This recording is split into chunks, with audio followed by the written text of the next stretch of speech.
Let me ask you something. When was the last time you and your spouse had a disagreement? Now, be honest. Did that argument leave you feeling closer? Or did it leave you feeling like roommates in the same house? See, here's the truth. Every couple fights. The question isn't where the conflict shows up. It's whether you use it to build your marriage or break it down. So today, on Marriage Builder Sunday, we're going to show you how to turn conflict into connection.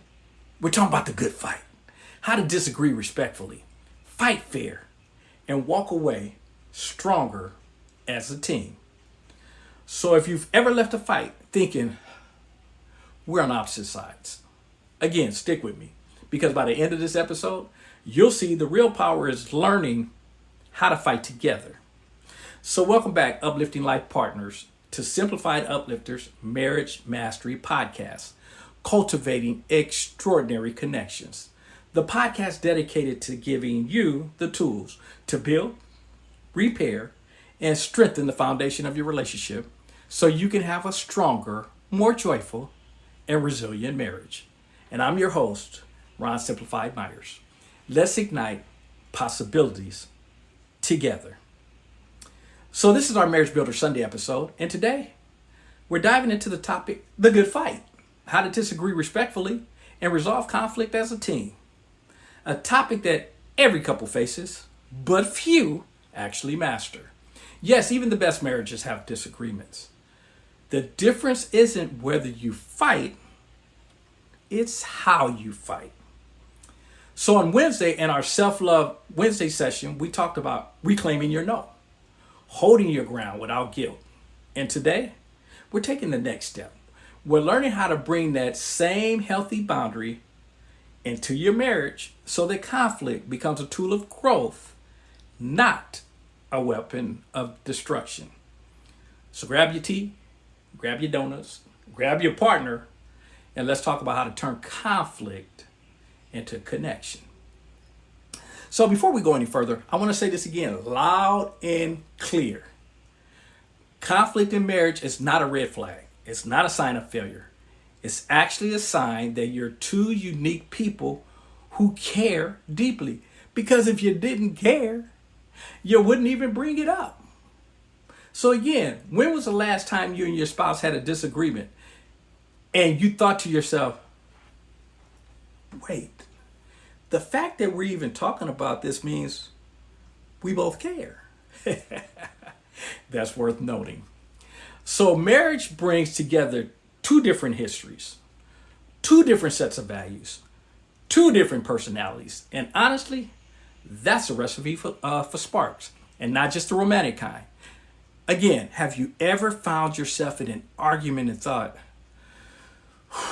why do we keep fighting about the same thing?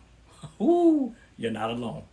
The issue isn't the fight itself, it's what we do once the emotions start to rise. So let me introduce you to Simone and Khalib. They're the couple we'll walk alongside today. See, Simone, she grew up in a family where dinner together every night was sacred. For her, family time, it equals love.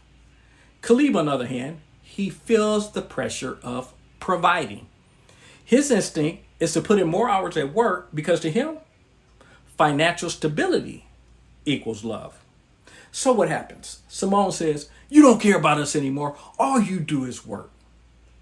Woo! Well, Khalib, of course, is going to fire back. Do you think I like being at work all night? I'm doing this for you.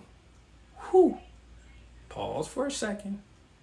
Have you ever had a fight that sounded a little like that? See, on the surface, it looks like they're fighting about time, money, or priorities. But underneath, Simone is really saying, I miss you. I need connection. And Khalib, all he's saying is, I want to be enough. I want to provide for us. See, that's the thing about conflict. It's rarely about what it looks like on the surface. So let's break this down. Most conflicts, they come from three places. Different values or upbringings. Maybe you grew up in a save every penny home, and your spouse, They grew up in a money's meant to be enjoyed home. Boom, money conflicts. Which one are you? The saver or the spender? How about different needs?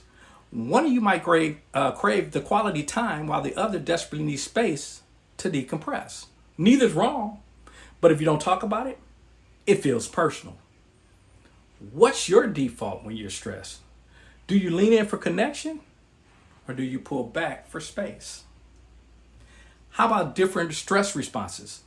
Some people are, let's talk it out right now, folks. And others are, give me a few hours to cool off first. Those type of folks. See this mismatch? It can turn a small disagreement into a big fight. Do you and your spouse handle stress the same way? Or are you the opposites?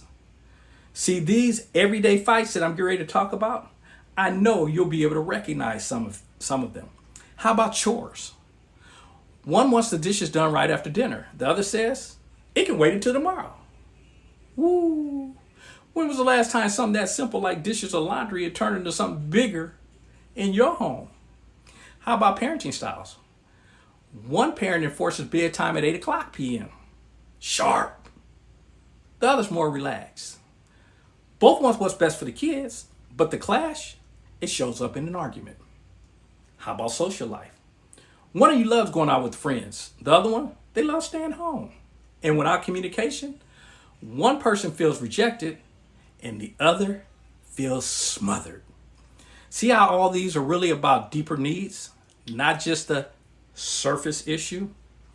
So here's the key takeaway. Conflict's normal. What matters isn't the disagreement.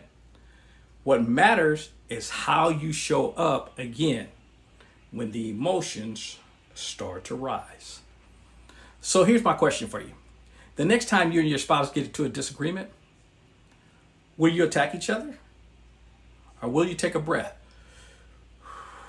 and say, okay, it's us against the problem. That one shift, me versus you to us versus the problems, is what separates couples who drift apart from couples who grow actually stronger together. Okay, now that we've talked about why fighting happens, let's get practical. Because here's the deal. If conflict is normal, and it is, then the question is, how do we fight in a way that doesn't destroy the relationship, but actually strengthens it? That's where the Fighting Fair toolkit it comes in. These are the ground rules for what I call a good fight. And yes, good fights exist. They're the ones that lead to understanding instead of distance. How about rule number 1? No name calling, no cheap shots. Attack the problem, not the person. Sounds simple, but when emotions run hot, it's so tempting to reach for that low blow. Here's an exercise. Think about the last time you and your spouse fought. When you guys fought. Did you throw out a phrase you instantly wanted to take back? Maybe something like, you so lazy, or you never care. Now imagine how different that fight might have felt. Instead of attacking their character, you focused only on the issue. For example, when the trash piles up, I feel overwhelmed. Versus, you're such a slob. Totally different energy, right? Rule number 2, one issue at a time. Don't bring up 10 past arguments. I know this one. Oh, this is big. You're arguing about money and suddenly you're also fighting about laundry. What vacation from 3 years ago and how they were late to dinner last week. Again, picture a disagreement that you guys had recently. Did you stay on the one issue? Or did you bring in a list of everything you've ever done wrong? You've been waiting for this. And if you're nodding right now, don't feel bad. Most of us do this. But here's the thing. When you pile on, your spouse stops hearing you. Fighting fair means staying focused on this moment, this issue. Yes, I'm guilty. Rule number 3, take turns, no interrupting. This one's tough, especially if you're passionate or quick with words. But here's the truth. If both of you are talking at the same time, nobody's actually being heard. Here's a mini challenge for you. The next time you feel the urge to interrupt, pause and say to yourself, let me hear them through. Then notice what shifts when your spouse actually feels heard. And for the quiet partner that's listening to us right now, your job is to speak up when it's your turn. Taking turns only works if both voices show up. How about rule number 4?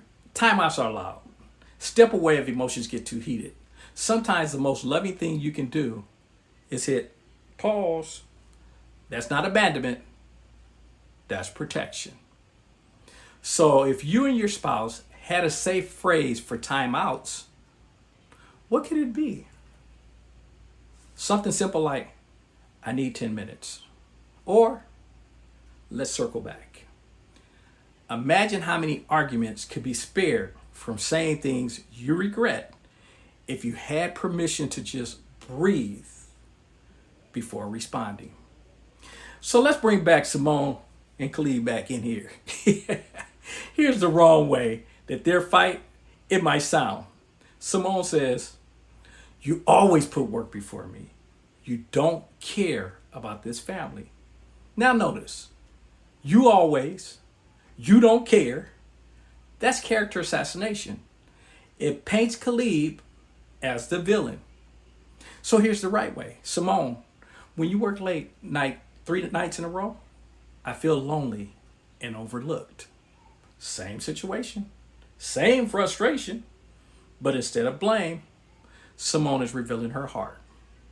Here's the key lesson, and we've talked about this many times in the past. We're going to talk about it again.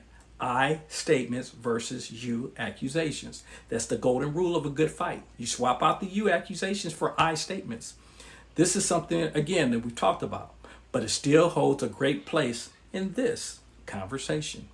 Because you statements, they do sound like blame. You never listen. You don't care. You always. And then the I statements, it sounds like vulnerability. I feel unimportant when. I need. I miss. Again, think about the last time you wanted to say in an argument and reframe the I statement. An example, you never have with the kids. Try. I feel exhausted when I handle bedtime alone. I need your support. You feel the shift? That one change can take your spouse from defensive to curious, from shutting down to leaning in. So let's recap. Fighting fair means no cheap shots, one issue at a time, take turns, and timeouts are okay. And the secret sauce, always choose I statements over the you accusations. So here's my challenge for you this week. The next time a disagreement pops up, and it will, try just one of these rules, just one. Then notice how the temperature of the argument, how it shifts. Because when you learn to fight fair, you stop tearing each other down and you start proving, hey, even in the middle of the conflict, we're still on the same team. And that is where trust and intimacy grows. All right, so we've talked about why fights happen and we built our toolkit for fighting fair. Now it's time for the real mindset shift that can transform your marriage. It's this simple. In a healthy marriage, again, it's not me versus you, it's us versus the problem. Once you actually grab hold of that truth, everything about conflict changes. Because see, most couples, maybe even you, they fall into the trap of making the spouse the enemy. And it sounds like this. You're the problem. You never change. You always. Here again is the problem. When your spouse feels like the target, their defenses go up. And then when defenses go up, connection, it goes down. Again, think about your last disagreement. Did it feel like you and your spouse were on the opposite teams, or did it feel like you were tackling the issue together? Again, be honest, because awareness, that's the first step. So again, let's go back to Simone and Khalid. Remember their fight about Khalid working late? In the old mindset, It's Simone versus Khalid. She's frustrated. He's defensive. And they're locked into a tug of war. Nobody wins. But what if they shifted their perspective to us versus the problem? Instead of Simone, you don't care about the family. Khalid, I'm working my tail off for you. It could sound like this. Simone, I miss you and I want more family time. And Khalid, I want that too, but I also feel pressure to provide. Now, instead of being enemies, they're actually teammates. They're tackling the real problem: how to balance work and family. See the shift? So, how do we make that shift? Let's get practical with that magic number 3 simple strategies that couples can use. Reframe the language. Again, swap you with we. Instead of you spend too much, try we need to find a way to budget that works for the both of us. I want again you to think of a common fight you have. Reframe it into a we comment. The second one, divide and conquer. In high pressure moments, assign roles instead of doubling stress. For example, one handles logistics, the other handles emotional support. It's teamwork in action. And also check your body language. Sit next to your spouse instead of across from them when you're hashing something out. The physical choice, it sends a silent message. We're on the same side. Quick little trick, huh? Now I want you to try something right now. Picture the biggest recurring fight in your marriage. You got it? Okay. Now imagine the two of you physically moving to the same side of the table, looking at the problem on a piece of paper in front of you. Now, how would that fight feel? It'd be different if it was two of you versus the problem instead of you versus each other. That mental picture, it can change the energy instantly. Here's the takeaway on that one. Shifting from me versus you to us versus the problem, it doesn't erase the conflict, but it reframes it. Suddenly, your spouse isn't your rival, they're your ally. And every time you face a challenge together, you prove to each other we can handle things together. That's what builds trust. That's what builds intimacy. And that's what keeps marriages strong in the long run. Okay, so we've covered why fights happen. We built up our fighting fair toolkit, and we shifted the mindset to us versus the problem. Now let's roll up our sleeves and let's talk about some practical strategies to actually resolve conflict as a team. Because here's the truth. Awareness is powerful, but action is what actually brings change. Strategy number 1, create calm rituals. When tensions are high, couples need ways to come back down together. I call these calm rituals. It might be something simple like brewing tea, or sitting together at the table, a no-phone dinner, or taking a short walk around the block. Here's an exercise for you. What's one ritual you and your spouse could create that says, even when we fight, we return to peace together? Think of something small and doable. You don't need an hour-long retreat. Sometimes 3 deep breaths together, that can shift the whole mood. Strategy number 2, the old divide and conquer. Stress multiples when both of you are carrying the same load. Strong couples learn to divide and conquer. Here's an example. Simone and Khalid. When money stress hits, Simone takes the lead on planning the family calendar. Why Khalid? He handles setting up a monthly budget, and then they check in. So instead of both being overwhelmed, they split the roles. One focus on logistics, the other on the emotional support. So think about your biggest shared stress right now. What's one piece of that stress you can hand off to your spouse? And what's one piece you could own fully, so you're not stepping on each other's toes? Strategy number 3, the pause button. Remember those times we talked about earlier? Now let's add a layer to that. If you create a pause button, or create a phrase that both of you can agree on. It can be something funny, like banana bread, or simple like, let's pause. When one of you says it, the fight stops. No questions asked. What would your pause phrase be? Take a moment. Picture yourself in a heated moment. Wouldn't it feel safer if either of you could hit the pause without fear of being accused of walking away? Strategy number 4, mirror listening. This one's a game changer. Mirror listening, it means when your spouse shares their side, you repeat it back, what you've heard, before you actually respond. It might sound something like this. Khalib says, I feel like I have to work overtime to provide. And Simone, so what I hear you saying is that working those extra hours makes you feel responsible as a provider, right? That simple act proves you were listening, and it slows down the fight so you can both feel understood. So here's what I want you to do.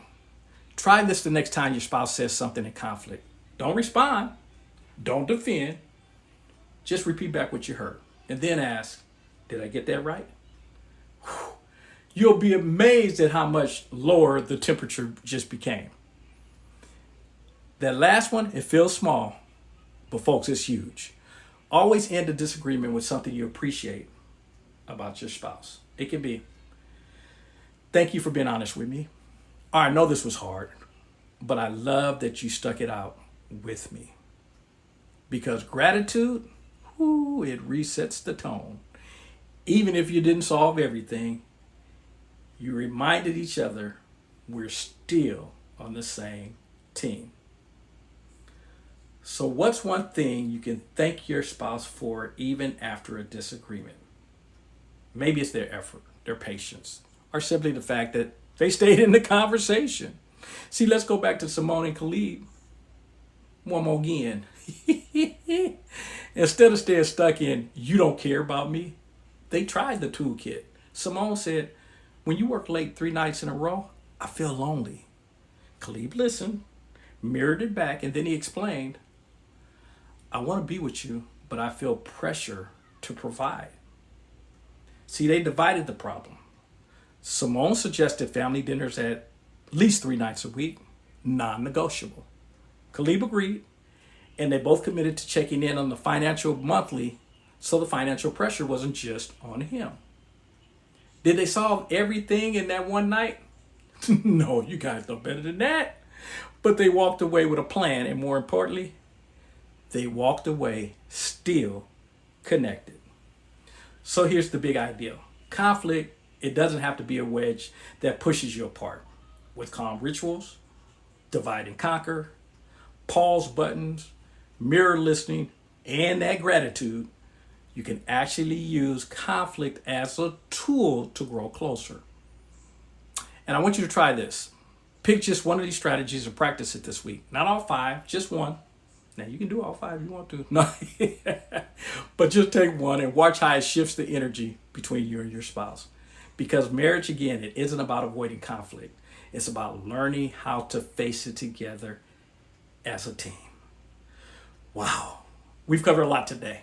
If you've been with us from the start, I want to thank you for leaning into this conversation. Because let's be honest, conflict inside of marriage, it isn't easy to talk about. But by showing up and listening, you're already proven that your relationship matters to you. So let's zoom out and let's tie this all together. Segment 1, we normalize conflict. Fighting isn't a sign of failure. It's a sign that 2 people care deeply. Remember Simone and Khalid. Their fights weren't about the dishes or the hours at work. They were about longing to feel loved and understood. Segment 2, we built the Fighting Fair toolkit. 4 rules, no cheap shots, 1 issue at a time, take turns, and timeouts. And then we added the golden rule. Use the I statements, not you accusations. And then segment number 3, we made the mindset shift from me versus you to us versus the problem. That one change transformed conflict from a tug of war into teamwork. Segment 4, we got practical with strategies, calm rituals, divide and conquer, pause buttons, mirror listening, and gratitude. Tools you can put into practice starting tonight. So here's what I'd love for you to do. Pick again just one thing that stood out today. Just one. Don't overwhelm yourself with everything at once. Maybe it's practicing the I statement. Maybe it's creating a pause button. Maybe it's ending every fight with gratitude. Which one of these do you and your spouse need the most right now? Hold on to that answer, because that's your next step. And think about Simone and Khalid. They started in a cycle of defensiveness and hurt, but with some new tools and a new mindset, they found a way to listen, to reframe, and to create a plan together. Your marriage, it can have the same story. Not perfect, not fight-free, but strong, resilient, and connected. So again, remember this. Conflict is not the enemy. Disconnection is. And every time you choose to fight fair, every time you choose us versus the problem, every time you show gratitude, even in the middle of a mess, you're building a marriage that can weather anything. Because love, it isn't about never disagreeing. Love's about how you show up when you do. So we'll be back next week for another Marriage Builder Sunday episode. And remember to visit the Simplified Uplifters Marriage, the Mastery Podcast Facebook page that we set up where you can communicate us in a much more personal way. And then for more exclusive training, deeper dives, our app, and our clothing apparel, we placed all that information in the bio of this podcast. Or you can visit the website, simplifieduplifters.net. And if you found value in today's episode, we would appreciate you sharing this and the podcast itself with those that you know need to hear this message. And if you haven't already, subscribe to Simplified Uplifters Marriage Mastery Podcast so you don't miss out our upcoming Self-Love Wednesday, where we'll explore individual areas to strengthen your journey to self-love. So again, I want to thank you for joining me on this transformative Marriage Builder Sunday. And until next time, nurture your soul, protect your energy, be kind to yourself, and build the marriage of your dreams. Most important, remember your power. You are extraordinary.